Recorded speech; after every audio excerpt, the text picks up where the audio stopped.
Baik, Assalamualaikum warahmatullahi wabarakatuh. Jumpa lagi kita di program Menuju Pilkada 2024 bersama saya Eka Saputra. Senang menemani Anda di hari ini. Semoga yang menonton channel 1 dalam keadaan sehat walafiat. Jangan lupa like-nya dan subscribe-nya guys. Alhamdulillah hari ini saya mempunyai tamu spesial nih guys. Kemarin sempat perkataan kontroversi membuat heboh khususnya di Provinsi Riau ini guys. Kita sapa dulu tokoh Forum Komunikasi Pemuka Masyarakat Riau, Bang Haidir. Assalamualaikum Bang. Waalaikumsalam warahmatullahi wabarakatuh. Apa kabar ya? Alhamdulillah.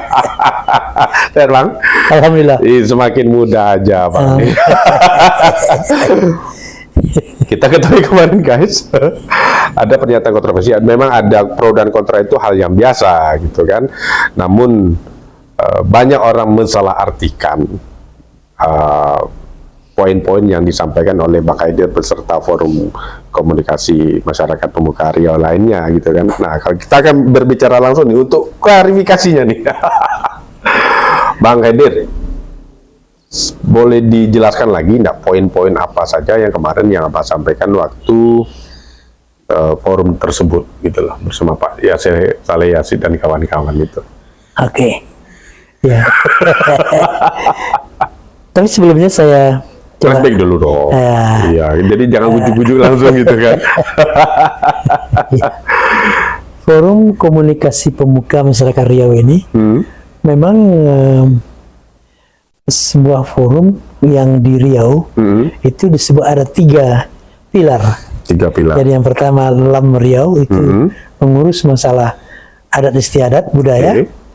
Terus MUI itu mengurus masalah agama. Betul. Dan kalau bicara tentang politik, ekonomi, sosial, hukum, itu urusannya FKPMR. Jadi kalau FKPMR itu cawe-cawe masalah politik, memang sudah menjadi tugasnya dari dulu. Mulai sejak lahir, kelahirannya tahun 98, ketika era reformasi, itu memang sudah sering menyampaikan pemikiran-pemikiran terhadap isu-isu di daerah ini, seperti masalah bagi hasil waktu itu, bagi hasil minyak, masalah hak pengelolaan migas juga, terus tentang kebakaran hutan lahan, tentang alih kelola Chevron ke Pertamina, dan berbagai isu-isu strategis itu memang harus disikapi oleh FKPMR, termasuklah tentu pilkada. Ya, memang ranahnya FKPMR ini sangat luas guys.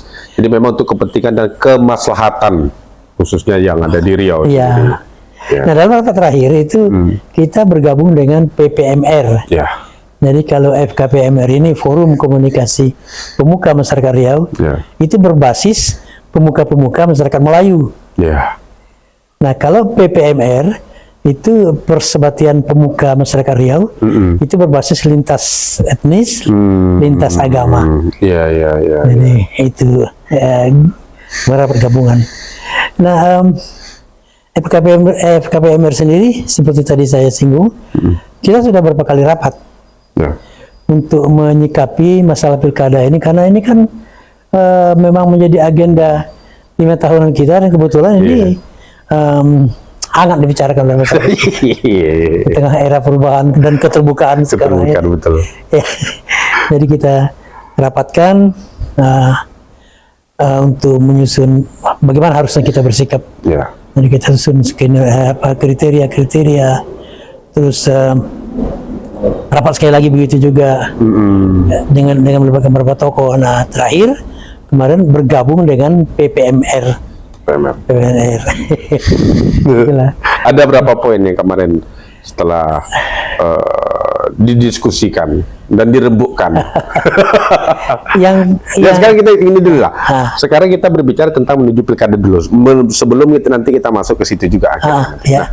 Pada pilkada 2024 ini kan PK Pemuka Masyarakat Riau ini menilai seperti apa sosok calon pemimpin Riau untuk 2024 mendatang ini. Nah, itu kan ada beberapa kriteria tadi itu, ya kan. Nah, seperti apa gambaran Bang Haidir sendiri? Ya, yang kita harus positioning bahwa pilkada itu adalah memilih pemimpin. Betul. Bukan sekedar hanya memilih gubernur, bupati atau wali kota, tapi kita memilih seorang pemimpin daerah. Itu intinya, hakikatnya, intinya di situ. Nah, oleh karena itu, maka ada beberapa kriteria yang harus kita penuhi. Sebagai seorang pemimpin dalam sudut pandang kita di daerah ini yang berbasis budaya Melayu, maka pemimpin itu orang yang dituakan di tengah masyarakat. Betul. Orang yang dituakan, tempat orang bertanya, tempat orang meminta nasihat, tempat orang berlindung dan sebagainya. Ibarat kayu besar di tengah padang. Jadi pohon besar itu kan rimbun daunnya, tempat berlindung, kuku dahannya tempat bergantung, besar batangnya tempat bersandar, besar akarnya tempat bersila. Itu esensi seorang pemimpin dalam masyarakat Melayu. Nah, dia harus karena seorang pemimpin itu dua saja agendanya dalam perspektif kearifan lokal Melayu. Yang pertama mensejahterakan rakyatnya, yang kedua memberi keteladanan. Nah ini dua saja, simpel sekali. Dia mampu nggak memberikan kesejahteraan gitu. Nah, untuk memberikan kesejahteraan, tentulah dia harus punya kapabilitas. Nah, untuk menjadi teladan dia harus punya integritas. Nah, itu dia tuh. Harus punya integritas.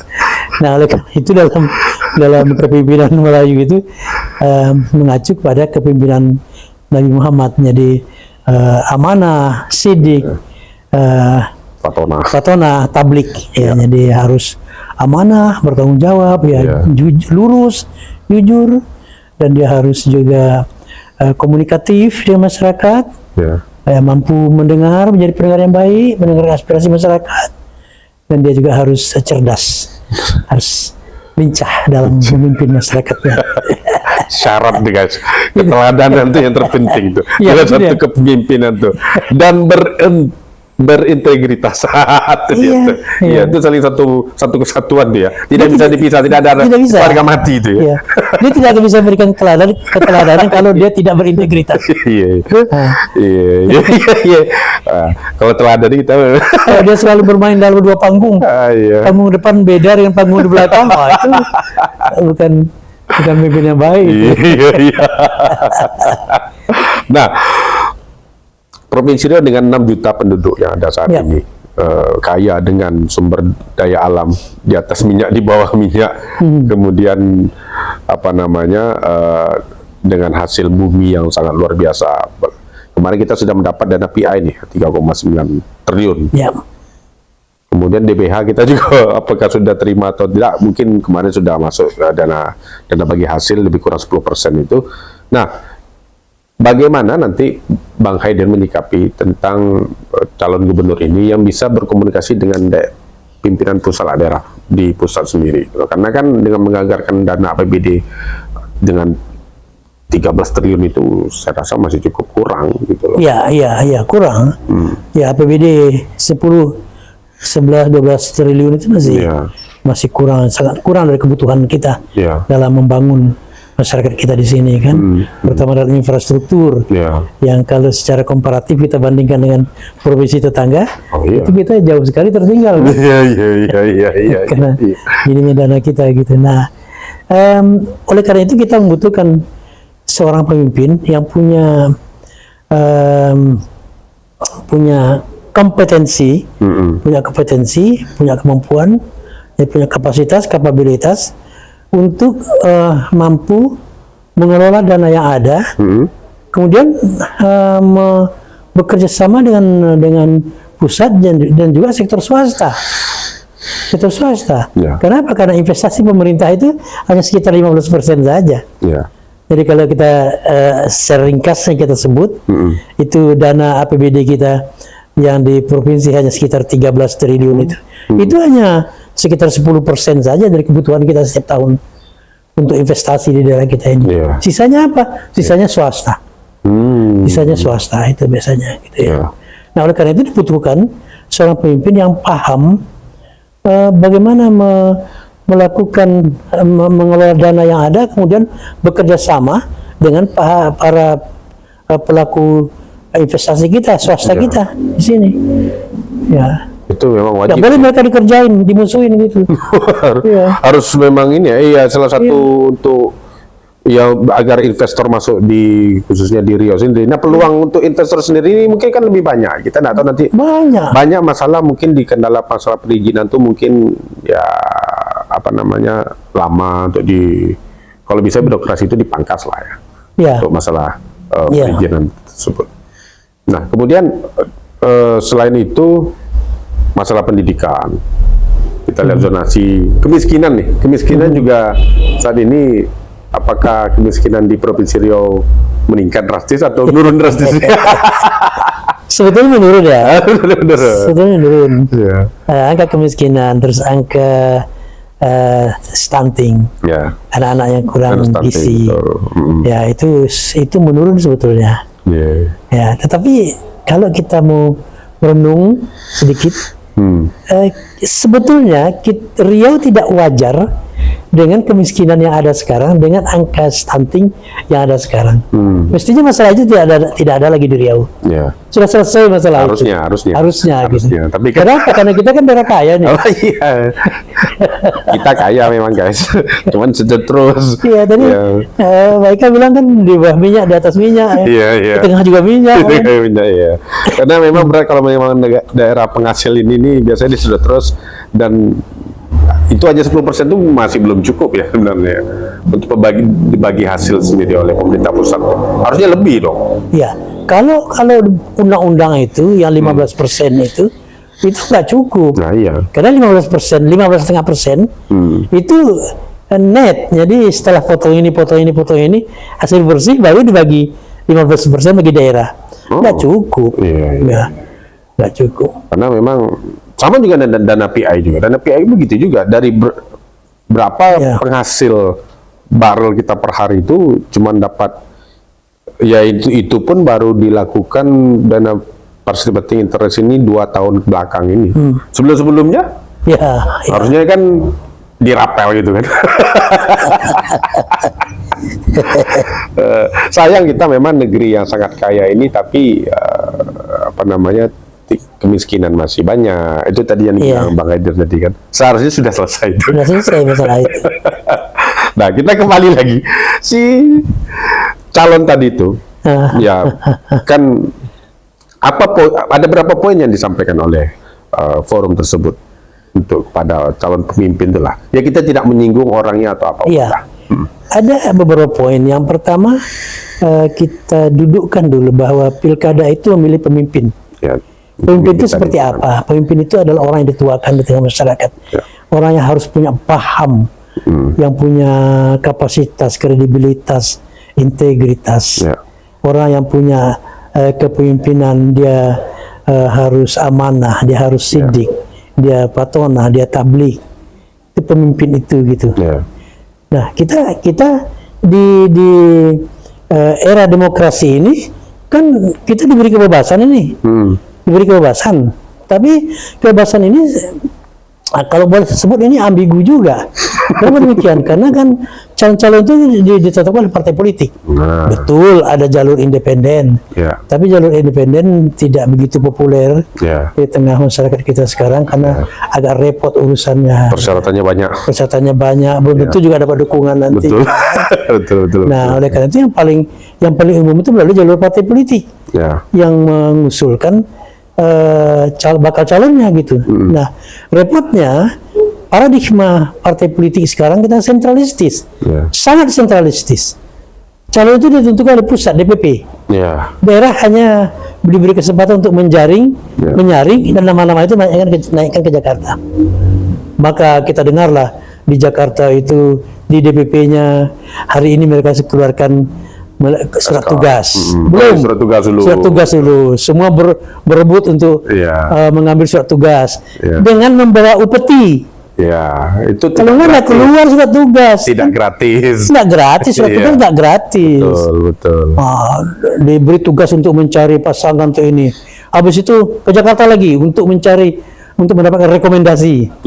Untuk keluarnya rekomendasi tidak gratis juga. Coba. Betul. Itu belum SK. Belum SK. Nah, untuk SK berapa lagi tuh Iya, bayar? iya, iya. Nah, itu semua permainan DPP partai politik ya. Ya. Kita boleh setuju, boleh tidak, boleh Tapi suka, kenyataannya tidak memang suka. begitu. Kenyataannya begitu. Betul. Partai politik kita sangat sentralistis. Nah, terus kita pikir, wah kalau begitu betul juga Aceh harus ada partai lokal. Betul. Jadi undang-undang partai politik kita harus diubah itu. Ya. Harus ada partai politik lokal. Ya. Kecuali kita dibikin daerah khusus istimewa. Iya. jadi- Seharusnya waktu kemarin Riau Merdeka tuh bikin ada daerah khusus itu. Ya, jadi itu yang butir-butir yang kita sampaikan. Kemudian terus kita mengajak masyarakat kita untuk memilih pemimpin seperti itu. Iya. Memilih pemimpin seperti itu. Tapi ingat ya, kalau di situ terkesan karena ada yang berbunyi berupaya maksimal untuk terpilihnya putra Melayu asal Riau. Ya. Kayaknya berupaya maksimal. Ya. Kan tidak mutlak. Ya. Tidak mutlak. Berupaya maksimal. Berupaya secara maksimal. Boleh dong? Boleh. Boleh dong. Kalau kita balik misalnya, apa bisa orang Melayu jadi gubernur di Sumatera Utara? Iya. Orang Melayu jadi gubernur di Jawa sana? Iya. Di Papua. Di Papua. Nggak bisa bersuara begitu. Iya. Kita nggak bisa bersuara. Iya. Kenapa demikian? Karena mereka sudah homogen. Ya. Mereka sudah homogen. Kecuali Jakarta, ya mereka homogen semua. Nah, yang tidak homogen itu adalah Kepulauan Riau dan Riau. Ini heterogen kita. Heterogen betul. Nah, bermacam suku. Ya, bermacam suku. Nah, ketika orang Melayu ingin menyuarakan itu, seakan-akan mereka tidak nasionalis, ya. Seakan-akan mereka suku Isme. Ya. Sebetulnya kan sah-sah saja mereka berupaya maksimal untuk menggolkan pemimpin Melayu, kan? Tapi kan tidak harga mati sekali lagi. Dalam 7 ajaran Melayu itu disebutkan dalam memilih pemimpin tidak membeda-bedakan asal usul, terus elok rupa, Ya. tapi pilihlah pemimpin yang mulia budi pekertinya. Ya. Ya, itu buku Pak Tenas, tebal bukunya segini. Ya. 7 ajar. 7 ajar. Nggak ada disebutkan harus milih orang Melayu, nggak ada. Ya, nggak ada. Nggak ada. Yang disebutkan di situ adalah kita nilai dasarnya, berdasarkan nilai-nilai. Jadi makanya dibunyikan dalam memilih pemimpin itu tidak memandang asal usul, tidak memandang rupa dan wajah yang elok, tapi harus memandang pada kemuliaan budi pekertinya. Itu. Tuh, jelas tuh Bang, jelas tuh Bang. Jadi, untuk apa pilih orang Melayu kalau dia brengsek juga? Iya, betul. Betul. Iya, kita pilih orang Melayu, orang Melayu yang punya kepemimpinan yang kuat. Ya. Yang tadi itu, ya dia punya dia amanah, dia sidik, ada 4 dia itu ya, Fatona. dan seterusnya. Dia bisa menjadi nakhoda yang baik. Dia bisa membaca bintang di malam kelam untuk melayarkan perahunya. Begitu. Nah, pemimpin Melayu seperti itu kita pilih. Tapi tidak kita bedakan. Jadi kalau ada orang lain mau Silakan aja. silakan saja. Tapi kalau orang lain yang mau mencoba ikut itu, kita sudah tahu track recordnya nggak benar, masa kita pilih juga? Iya. Masyarakat kita sudah tahu semua kan? Iya. Di era sekarang, era keterbukaan sekarang. Ya. Apa sih yang telah diperbuatnya selama 3 periode gitu? Oke, bukan itu. Maksudnya begini, di tengah era keterbukaan sekarang, siapapun bisa melihat track record kita, Ya. rekam jejak kita, jejak digital kita, dilihat orang semua. Iya. Iya betul sekali itu. Pernah turun atau Pak tidak Haidir, pernah apa 2 periode jadi ketua DPRD Riau. Iya. Nah, apa yang dibuat? Jelas itu kan? Iya. Jalan lingkar, jalan multi itu kan saya yang ketok palunya. Pakai saya nih. Iya. Ketua DPRD. Ketua DPRD maksudnya. Ya. Iya. Ketua DPRD maksudnya. Betul. Ya, jadi track record kita sudah dilihat oleh masyarakat. Apalagi di tengah komputasi awan sekarang ya. Iya. Itu semua rekam jejak kita terekam baik di awan sana. Iya. Kapan saja itu bisa dipanggil, bisa dilihat oleh masyarakat. Jadi kalau kita bilang, udah ada saya begitu, mana buktinya? Ya memang kalau sudah pengadilan baru pakai bukti-bukti. Kalau opini di masyarakat nggak perlu ada bukti. Ya, kalau opini sah-sah saja. Sah-sah saja kan. Betul. Nah ini jadi masalah gitu. Ya sekarang memang jadi masalah. Nah, karena memang di masyarakat ini, ya karena tadi masyarakat Riau kan baru yang orangnya heterogen semua, bermacam-macam suku. Nah, bagaimana masyarakat itu bisa menolak untuk adanya money politik ini? Ini kan berat sekali nih. Otomatis dengan uang yang banyak sekali itu. Inilah yang menjadi masalah dalam demokrasi kita, paradigma politik uang, ya, money politik. Sudah mungkin sejak politik di era reformasi ini, ketika kompetisi terjadi secara bebas di lapangan, itu politik uang ikut bermain. Pasti. Ya, pasti ikut bermain. Nah, ini menjadi bahan kajian serius bagi kita, karena untuk bagusnya demokrasi, kata Profesor Budiono, hanya ada 2 syaratnya. Profesor Budiono yang mantan wakil presiden itu, dalam orasi pengukuhan guru besarnya, hanya ada 2 syaratnya untuk menjadi demokrasi yang bagus. Yang pertama, income per kapitanya harus tinggi, masyarakat itu. Bahkan pada tahun 2015 itu disebutkan, tahun 2005 maksud saya, tahun 2005 itu disebutkan 6.000 US dollar per kapita per tahun. Indonesia berapa waktu itu? 2.500. Nah, padahal di masyarakat itu yang untuk bagusnya sekitar 6.000 US dollar. Jauh. Akibatnya apa? Akibatnya masyarakat kita main uang, dia sekali 5 tahun kita dapat ini. Apa yang kita dapat dari calon kita? Uang bicara. Tidak peduli mereka sanu. Yang kedua, faktor pendidikan. Nah, untuk bagusnya demokrasi itu, kata Profesor Budiono, itu rata-rata harus SMA ke atas. Seperti yang terjadi di Korea Selatan sekarang, di Jepang, di Malaysia, bahkan di Amerika.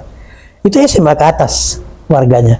Indonesia tahun 2005 itu apa? SD. Iya, kelas 7 lah. SD sederajat, kelas 7 sederajat itulah kira-kira. Rata. Konsekuensinya apa? Nggak peduli mereka dengan visi misi. Mau sebagus apa visi misi calon, nggak peduli mereka. Yang penting dia kenyang hari ini. Betul. Jadi oleh karena itu banyak pekerjaan rumah kita untuk meningkatkan kualitas demokrasi kita. Memang kita risau dengan politik uang itu, tapi kondisi itu di tengah masyarakat kita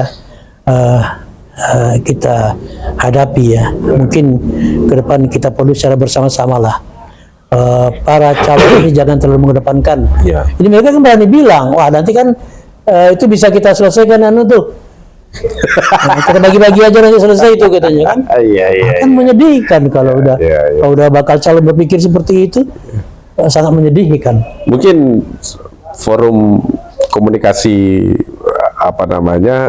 pemuka masyarakat Riau ini setelah nanti tanggal 27 September lah kan, Komisi Pemilihan Umum kan menetapkan pasti nama-nama calon itu, bisa bikin agreement terhadap calon gubernur Riau ini. Misalnya ada 3 pasang calon, ya FKW kan harus mempunyai sikap tadi, ya kan. Nah, mereka para calon ini setuju atau mau nggak melakukan istilahnya kontrak politik yang apa aja harus yang dilakukan. Jadi istilahnya jadi pemantau.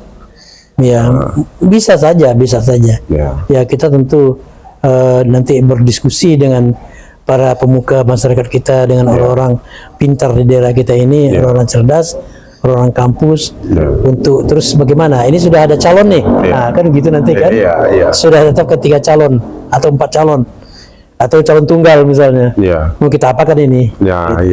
Karena kan memang Riau maju bersama-sama. Betul.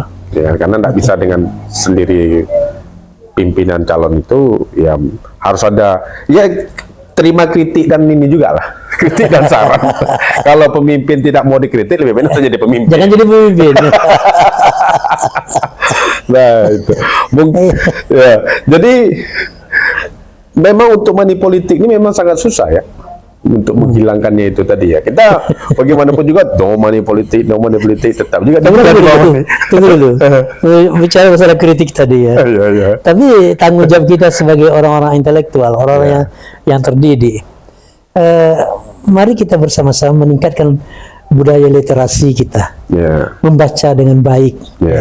Tidak begitu lihat langsung kita share misalnya, begitu lihat langsung kita komen, oh itu tidak benar, ini salah, tanpa membaca dengan baik, tanpa menyimak dengan baik gitu. Dia bukan membaca tidak baik, membaca itu tidak selesai. Membaca tidak selesai. Tidak dibaca butir 1, 2, 3, 4, langsung lihat baca butir terakhir saja kan. Kebanyakan begitu. Biasa kalau kita share, kalau saya share itu kan, di komen dulu. Tapi belum nonton sampai akhir. Jadi susah kita aja kan. Kalau nanti ketika sudah nonton belum sampai akhir gitu kan. Mereka tuh pinginnya belah dijelaskan dulu. Makanya kita harus jelaskan itu. Iya.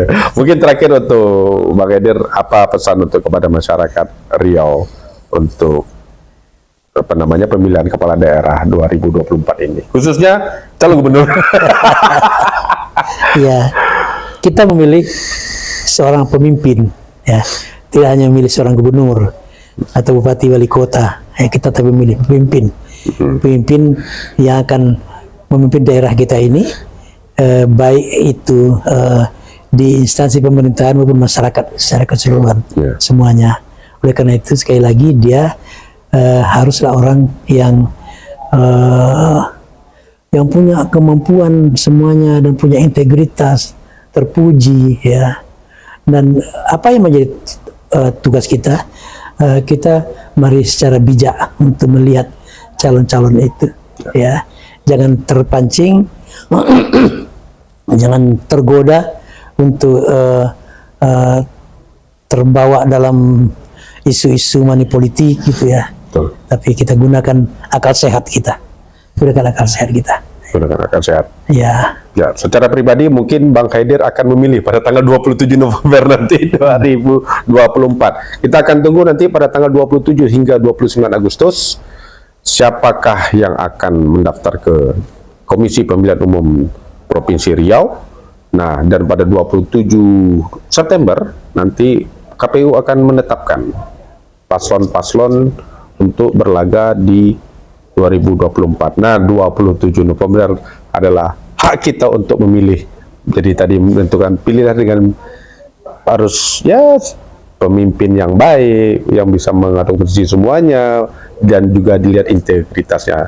Tolak money politik, jangan biasakan kita menerima uang.